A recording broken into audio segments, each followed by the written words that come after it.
오늘 하나님의 말씀은 요한복음 1장 12절로 13절 말씀, 제목은 하나님 자녀의 권세다. 말씀 가지고 함께 은혜를 나누시겠습니다. 스핑크스의 수수께끼라고 하는 이야기가 있습니다. 머리는 사람의 얼굴, 몸은 사자의 모양을 하는 스핑크스라고 하는 괴물이 지나가는 사람들에게 수수께끼 문제를 내면서 괴롭힙니다. 아침에는 4발로 다니고 낮에는 2발로 다니고 저녁에는 3발로 다니는 것이 무엇이냐? 물론 답은 사람이죠. 사람. 그래서 인간은 어디서부터 와서 무엇을 위해 살다가 어디로 가는 것일까? 어려서 2손 2발로 기어 다니고 장성해서 2발로 다니고 늙어서는 지팡이 짚고 다닙니다. 인간을 이해하는 열쇠는 인간을 지으신 창조주 하나님을 알아야 이제 비로소 우리 올바른 인생을 알 수가 있습니다. 성경에서 가르치는 인간관은 무엇입니까? 피조된 인간, 그 다음에는 타락한 인간, 그리고 구원받아야 할 인간, 이렇게 이제 3가지가 있죠. 공산주의 러시아 장교가 사병들에게 무신론 교육을 시켰습니다. 장교가 병사들에게 하늘을 쳐다보게 한 후 하나님 보이냐? 그래 물으니 안 보인다고 하니까는 고로 하나님 없다. 그렇게 한 겁니다. 그때 한 독실한 용감한 그리스도인 병사가 앞으로 척 나가더니 손가락으로 장교의 머리를 가리키면서 이 장교의 뇌가 보입니까? 그럼 묻습니다. 안 보인다고 하니까는 어떻게 말합니까?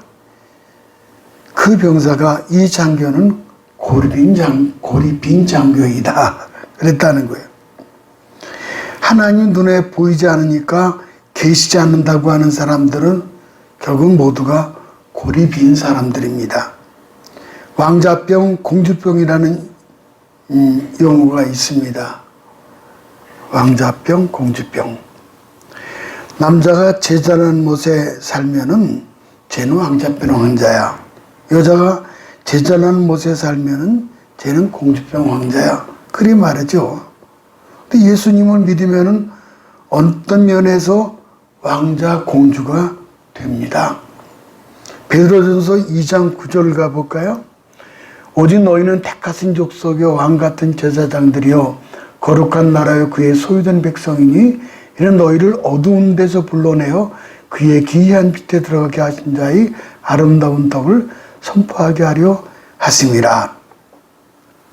하나님 우리를 죄와 사망의 그늘에 앉아 고통당하는 모습을 보시고 예수님을 보내주셔서 우리를 거기서 일으켜 주셨습니다. 그래서 우리를 택하신 족속으로 왕같은 제사장으로 거룩한 나라로 소유된 백성으로 삼으사 하나님의 아름다운 덕을 온 세상에 전파하게 하셨습니다. 하나님의 자녀가 되려면은 예수 그리스도를 영접을 해야 합니다. 영어는 리시브 그러죠. 영접을 해야 합니다.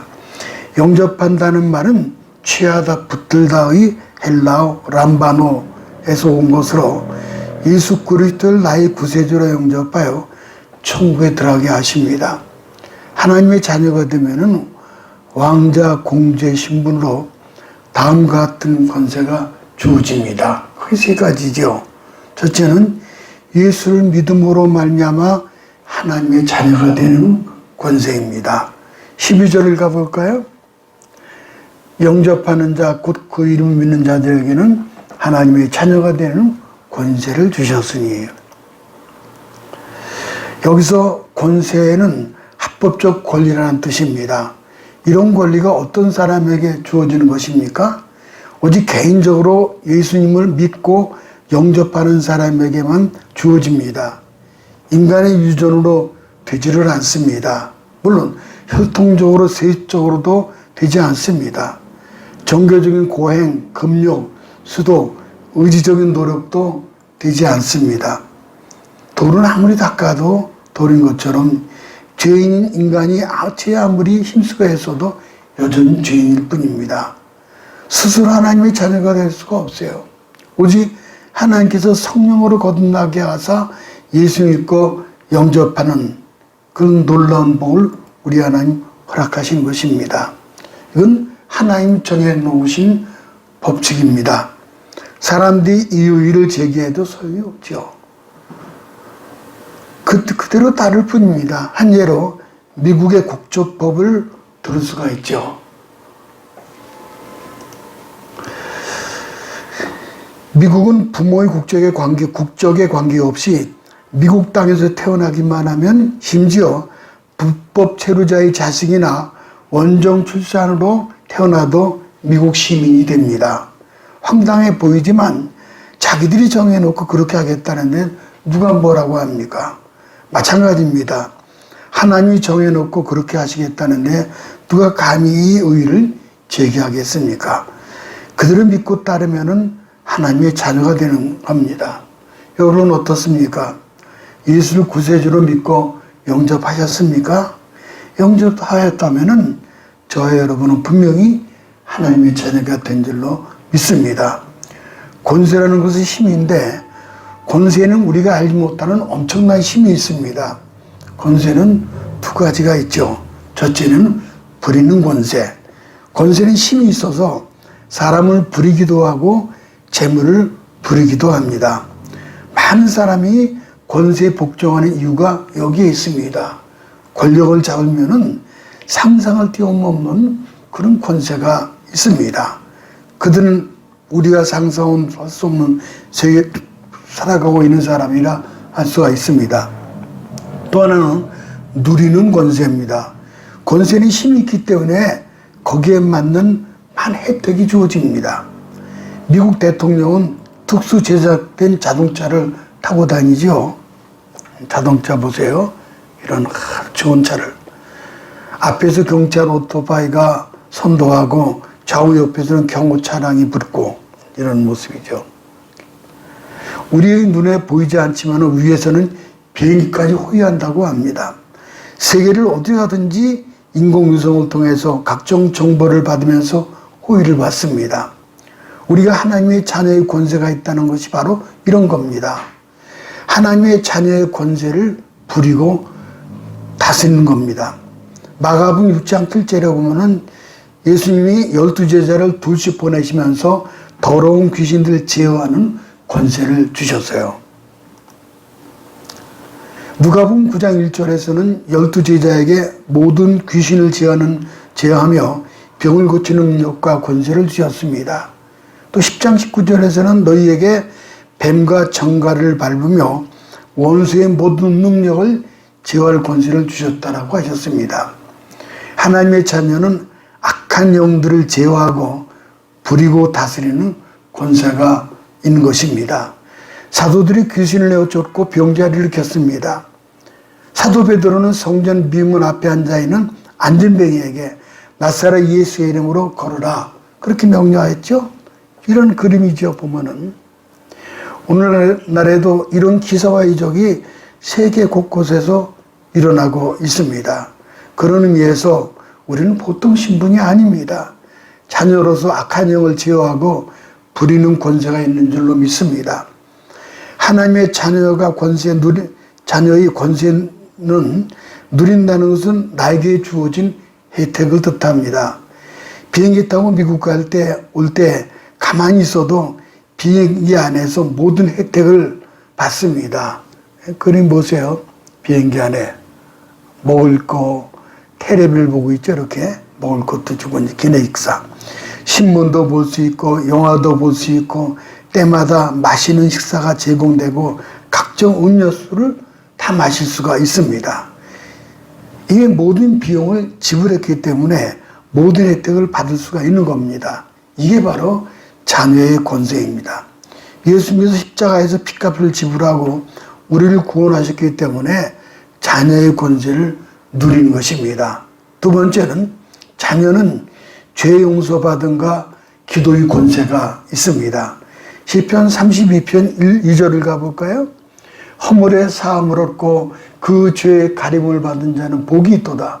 마음에 간사가 없고 여호와께 정죄를 당치 않은 자는 복이 있도다. 이 시편은 다윗이 죄 사함 받고 하나님께 감사를 올렸던 그런 시입니다. 회개로 신앙을 회복한 다윗이 자신이 경험한 은총을 말하며 백성들에게 회개를 권면하는 그런 내용입니다. 형식적으로 참의 시로 분리되지만은 다윗의 마스길이라는 표제가 붙어 있습니다. 마스길은 교훈이란 뜻으로서 본시가 후대들에게 제시적인 특징을 지니고 있음을 가르치고 있습니다. 정죄는 히브리어 아온인데 왜곡하다 그런 뜻입니다. 그것은 잘못된 행위로 인하여 받게 되는 징계를 의미합니다. 다윗이 자신이 지은 죄를 변명하지 않고 인정하고 용서를 구했던 겁니다. 그 결과 징계는 받았지만은 죄삼을 받았습니다. 죄인임에도 불구하고 의로운 사람으로 인정해 주셨다는 겁니다. 이것은 구약 성경에서 사죄의 은총이며 회개하는 자에게 내려주신 은혜와 자비입니다. 이것은 신약 성경에서 그리스도 믿는 자에게 주어지는 살베이션, 구원을 뜻합니다. 그렇다면 다윗은 어떻게 행하였기에 정죄를 당하지 않았습니까? 죄를 자백한 거죠. confess라고 하는 자백이에요. 미국의 초대 대통령 조지 워싱턴이 있습니다. 아주 유명한 얘기인데 아버지가 인디언들이 쓰는 작은 도끼를 하나 사주었습니다. 이런 모습이죠.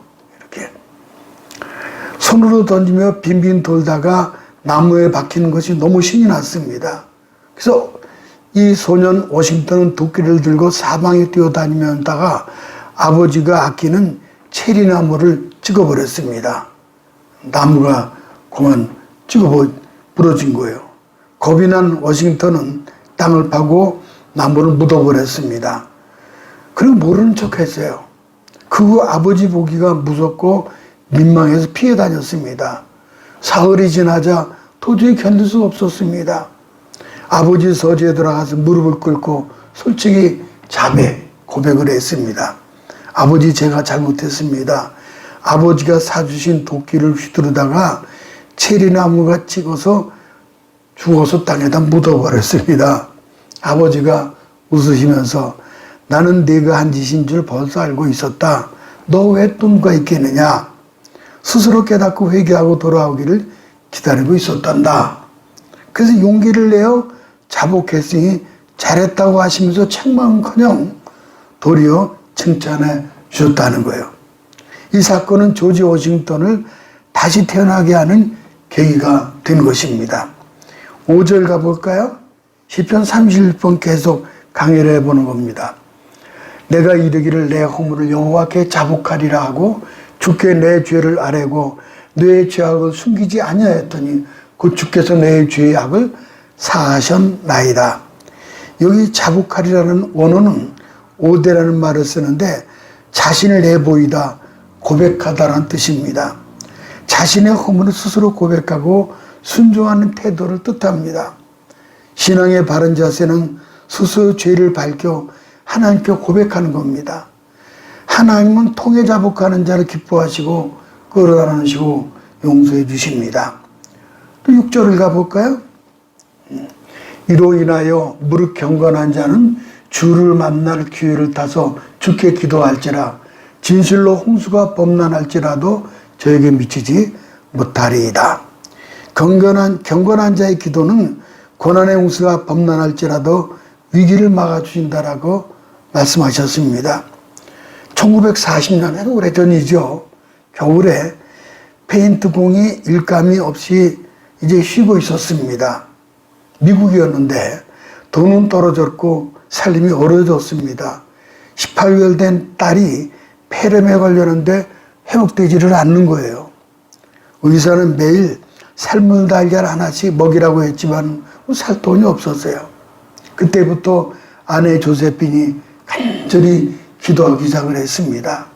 하나님, 우리 딸에게 달걀이 필요합니다. 매일 달걀을 주세요. 이렇게 기도를 한 거예요. 기도 첫날 아침 조금 늦은 시각에 조세핀은 집 앞에서 이상한 소리를 들었습니다. 닭이 우는 소리였어요. 밖으로 나가보니까는 울타리 사이에 빨간 암탉이 앉아있는 거예요. 빨간 암탉이. 이런 모습이죠. 이 유명한 동화책에도 나와 있지만 한 번도 본 적이 없는 닭이었고 어디서 온지도 몰랐죠. 암탉은 곧 길 저편으로 사라졌는데 달걀 하나가 거기서 놓여 있는 겁니다. 그녀는 놀랐고 감사하는 마음으로 달걀을 가져와서 딸에게 삶아 주었습니다. 다음날 조세핀은 또 닭 우는 소리를 들었습니다. 나가보니까 어제 그 빨간 암탉이에요. 그렇게 암탉은 일주일 동안 매일 달걀을 낳고 갔습니다. 그래서 그녀는 딸에게 신선한 달걀을 먹을 수가 있었습니다. 딸은 건강을 회복했고 남편도 일감을 얻었습니다. 남편이 일당을 받아온 다음 날 아침 조세핀은 매일 찾아오던 암탉을 기다렸지만 더 이상 나타나질 않았습니다. 얼마나 신기한 일입니까? 어떤 사람은 우연이라고 말합니다. 그렇지만 신기한 일은 기도하면 우연이 많이 일어나고 기도하지 않으면 그런 우연이 일어나지 않는다는 사실입니다. 성도의 기도는 반드시 기적을 낳습니다. 우연이 아니라 필연적으로 응답이 주어지는 거죠. 그게 하나님의 자녀의 특권, 권세입니다. 마지막 세 번째는 자녀는 천국을 상속받는 권세가 있습니다. 요한복음 14장 1절로 3절에 보면은 너희는 마음에 근심하지 말라. 하나님을 믿으니 또 나를 믿으라. 내 아버지 집에 거할 것이 많도다. 가서 너를 위하여 처소를 예비하면 내가 다시 와서 너희를 내게로 영접하여 나 있는 곳에 너희도 있게 하리라. 이건 천국을 말하는 거죠. 사람은 육신만 가진 동물적인 존재가 아닙니다. 몸 안에 보이지 않은 영혼을 가진 영적인 존재입니다. 육신은 물질로 구성되어 있고 영혼은 비물질입니다. 육신은 눈에 보이지만 영혼은 눈에 보이지 않습니다. 육신의 수명은 평균 7, 80년이죠. 그래서 성경은 사람의 연수가 70이요 강건함은 80이라. 요즘은 의학이 발달해서 사람이 수명이 좀 길어졌습니다. 그래도 길어야 100년입니다. 하지만 영혼은 불멸하며 영혼은 영원히 존재합니다. 사람에게는 두 가지 죽음이 있습니다. 첫째는 육신적인 죽음이죠. 육신적인 죽음을 좀 볼까요? 이제 그런 그림을 좀 보면은 이렇게 육신적인 죽음. 그래서 육신의 죽음은 영혼과 육체가 분리되는 걸 말하는데 이때 몸은 흙에서 왔기 때문에 흙으로 돌아갑니다. 하지만 영혼은 소멸되지 않습니다. 영혼은 몸이 죽은 후에도 존재합니다. 사후에도 인격이 있고 이유는 영혼이 여전히 존재하기 때문입니다. 또 영혼의 죽음이 있죠. 영혼의 죽음. 영혼의 죽음은 육신의 죽음과는 완전히 다른 차원입니다. 자, 전도서 3장 6절 또 볼까요? 이제 그 앞에는 여기서는 다 흙으로 말미암았으면 흙으로 돌아가나니 다 한 곳으로 가거냐. 이 사람은 죽으면 다 흙으로 돌아가죠. 근데 짐승도 흙으로 돌아가지만 짐승은 소멸해 끝나버리는 거예요. 인간은 죽으면 소멸이 아니라 흙에 남아있는 걸 가지고 보통 잔다 그래요. 다시 깬다는 거죠, 잔다는 거는.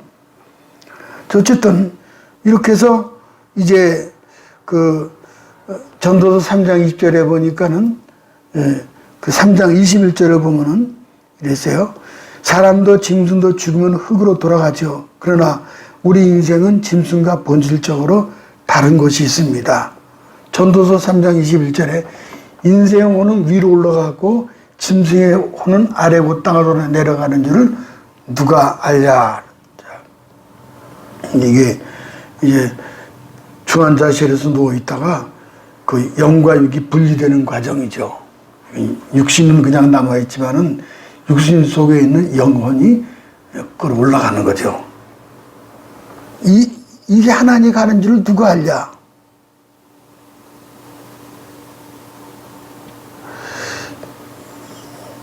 그래서 짐승의 혼이 땅에 내려간다는 것은 소멸을 뜻하고, 그러나 사람은 다르죠. 우리 영혼은 육체를 벗어나 즉시 하나님 앞으로 올라가서 선악한 심판을 받고 천국과 지옥으로 나누게 되는 거예요. 또 전도서 3장 22절에 보니까 이런 말씀이 있어요. 보면은 그 신우사를 포기하려고 저를 도로 데리고 올 자가 누구이랴 그랬어요. 신우사. 근데 이 신우사라는 것은 뭔가 하니 몸신자의 뒤후자, 그리고 일사자입니다. 사람이 죽은 뒤에 일어난 일들을 가르쳐 주는 거죠. 사람의 육체는 이렇게 됩니다.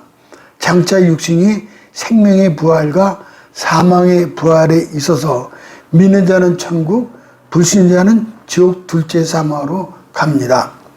요한복음 5장 29절을 가볼까요? 보면은 그건 이제 사람이 흙으로 돌아간 거죠. 요한복음 5장 29절에 보면은 선한 일을 행한 자는 생명의 부활로, 악한 일을 행한 자는 심판의 부활로 나오리라. 그러니까 지금 부활이 두 가지가 있어요. 죽으면 끝나는 것이 아닙니다.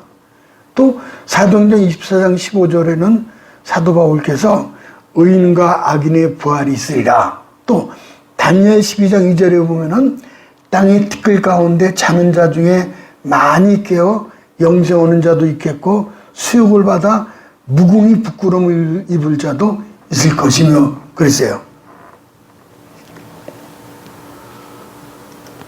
자, 이 보세요. 무덤이 열려서 이제 사람이 다 일어나는 거죠. 육신은 흙으로 돌아갑니다. 그러나 주님께서 재림하신 마지막 날 낙원에 거하던 영혼과 무덤에 묻혀있던 육신이 결합하여 영원한 천국에 들어가서 영생을 누리고, 불신자는 물론 영혼과 육신이 결합, 그러니까 둘째 사망에 이르게 되죠. 그래서 마귀와 귀신들과 함께 예비된 지옥으로 가는 것이 그의 훗날 있을 신우사 이야기입니다. 죽은 이후의 되어질 일들을 이 바이블 성경에서 우리에게 가르쳐주고 있는 거예요. 예수께서 이 땅에 오신 것은 믿는 자를 죄와 사망에서 구원해서 다시 하나님과 교통할 수 있게 하시기 위하여 오신 겁니다. 십자가 제물로 죽으시고 부활하셨고 승천하셨고 이제 곧 재림해 오실 것입니다. 구원은 한 가지 조건이 있습니다.